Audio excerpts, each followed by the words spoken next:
আলাইকুম ওয়া রাহমাতুল্লাহ।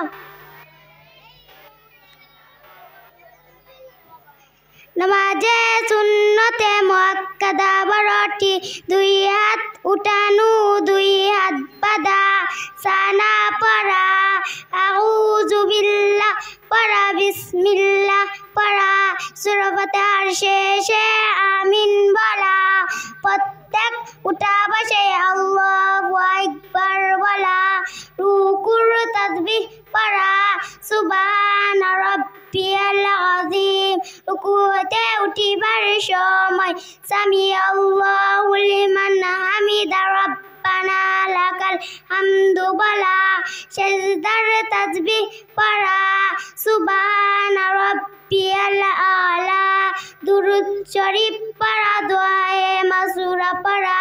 আসসালামু আলাইকুম ওয়া রাহমাতুল্লাহ।